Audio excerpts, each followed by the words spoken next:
Love isn't always what we think it's supposed to be. I used to believe it was neat, orderly, something you could plan for. But that day, my son came over early, and everything changed. I'm 61 years old. Most of my life, I thought love was something predictable, something you could map out like a well-planned vacation or a quiet Sunday afternoon. After my divorce, I raised my son mostly on my own. I focused on building a safe, dependable home, giving him everything I could. I thought if I kept everything in order, if I followed a routine, life wouldn't catch me off guard again. But life has a way of waiting until you've exhaled, until you let your guard down, and then it shows you something that completely shakes you. I never imagined anything like this would happen to me. Please, don't make the same mistake I did. It was a quiet Sunday morning, the kind where there's no rush. The sunlight poured through the lace curtains, soft and warm, like a gentle blanket.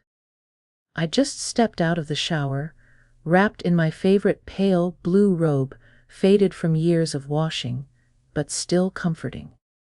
The bathroom mirror was fogged, so I cleared a little circle with the edge of my palm, catching a glimpse of myself. I looked tired, not just from lack of sleep, but from the kind of exhaustion that settles into your bones after years of always being there for everyone else. I was drying my face when I heard a knock on the door. It wasn't loud, just gentle, almost hesitant. "Mom." It was Jake, my son. He wasn't supposed to be home yet. He'd texted me the night before, saying he might drop by to bring my garden tools, but I figured that would be in the afternoon, not at 9:30 in the morning. "Just a minute," I called out, my heart skipping in a way I couldn't explain. I tightened my robe and cracked the door open. His face was there, kind and a little wary, the scruff on his chin reminding me of his father when he used to forget to shave. "Hey," Jake said, his eyes scanning me like he was making sure I was okay. "You got a minute?" I opened the door fully. "Of course. What's going on?" He shrugged, stepping back into the hallway. "Nothing's wrong. I was in the neighborhood earlier than I thought, and figured I'd bring the tools before I forgot." But there was something in his eyes, something focused and intense, like the way he looked when he was a teenager, trying to explain why he'd wrecked his bike or stayed out too late. I followed him down the hall, damp hair sticking to my neck. He set the crate of gardening tools down carefully on the kitchen table, like it was fragile, then just stood there, shifting on his feet. "Jake," I said, my voice soft. "What's going on?" He didn't look at me. He rubbed his jaw and exhaled. "I had a dream about Dad last night." That made my breath catch. "Oh," I said, careful to keep my tone neutral. He hadn't mentioned his father much. They'd reconciled before his dad passed. But Jake rarely brought it up. "Yeah," he said. "It was weird. We were in the old house, and he looked younger than I remember. He was in the backyard, and he told me something. He said, 'Tell your mom the truth.'"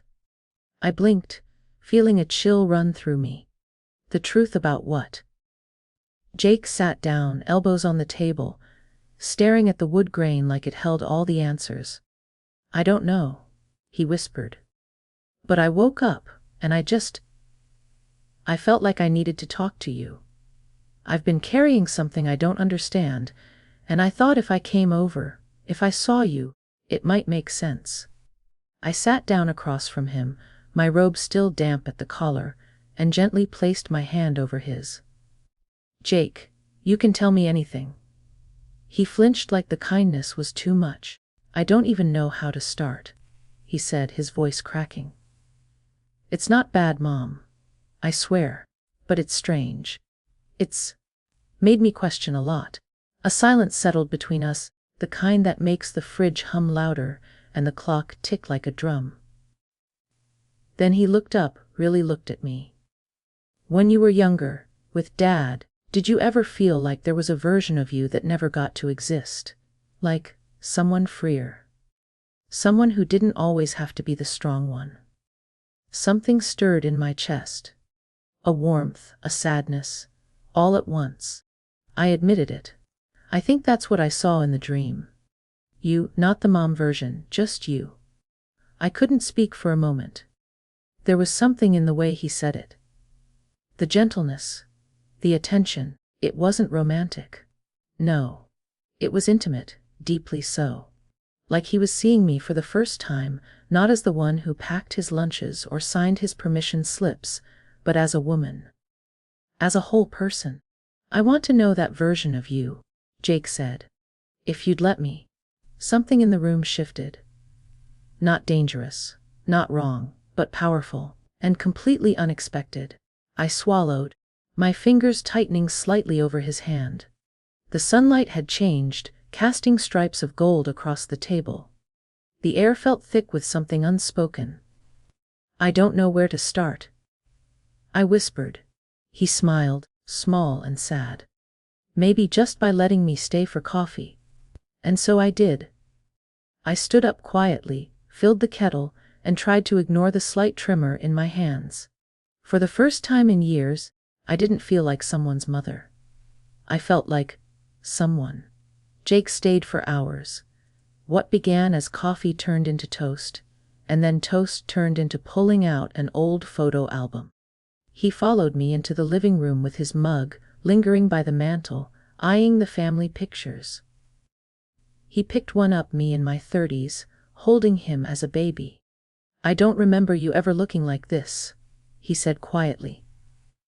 I sat down on the couch, smoothing my robe across my legs. I barely remember it myself. He put the photo down carefully, like it might crumble, and joined me. We opened the album together. It smelled faintly of dust and lavender. As we turned the pages, my heart pulled in all directions: nostalgia, loss, pride, regret. You were beautiful, Jake said, his eyes scanning a picture of me in a sundress, laughing at something his father had said when things were better between them. My cheeks flushed. That was a long time ago. Jake looked at me then, eyes firm. It still matters. I didn't know how to respond to that. I wasn't used to being seen that way, especially not by my own son, who had only ever known me as the dependable mom.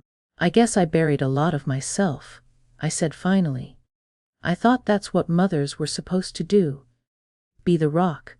Jake reached over, touching my hand. His was warm, steady. But what if you didn't have to be the rock anymore? That question unsettled something deep inside me. We sat in silence after that, the kind that felt more comfortable than words.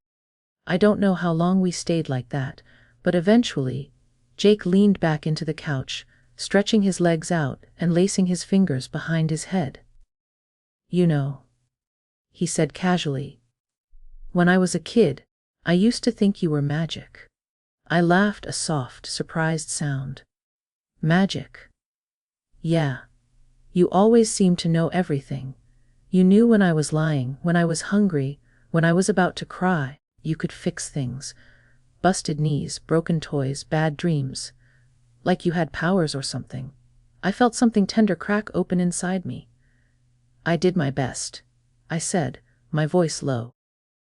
But I lost myself a little along the way. Jake sat up again, leaning forward, elbows on his knees. You know what's strange? He asked, eyes on the carpet. When I knocked on the bathroom door this morning, I almost walked away. Why? I asked. I don't know, he said. Maybe because I was scared you'd look at me and see the little boy again.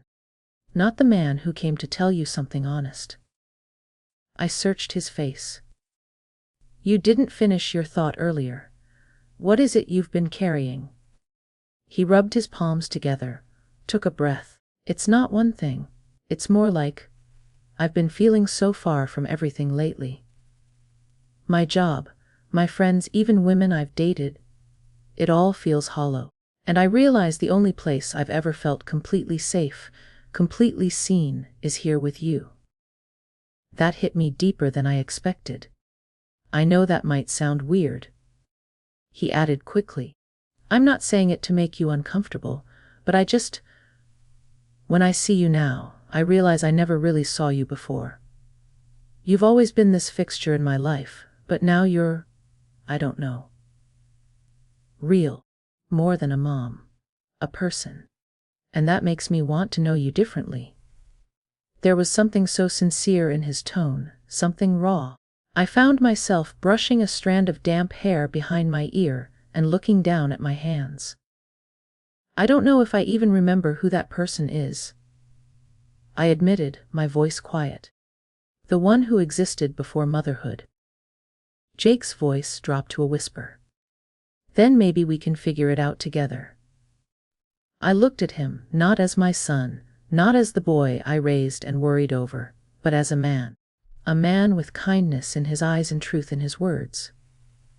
A man who had brought something out of me that I thought was long gone. The kettle whistled from the kitchen, startling us both. I stood up slowly and walked toward it. My reflection in the window caught my eye as I passed. Hair loose, robe still clinging, cheeks slightly flushed. I didn't recognize that woman fully, but maybe that was the point. Maybe I was just beginning to.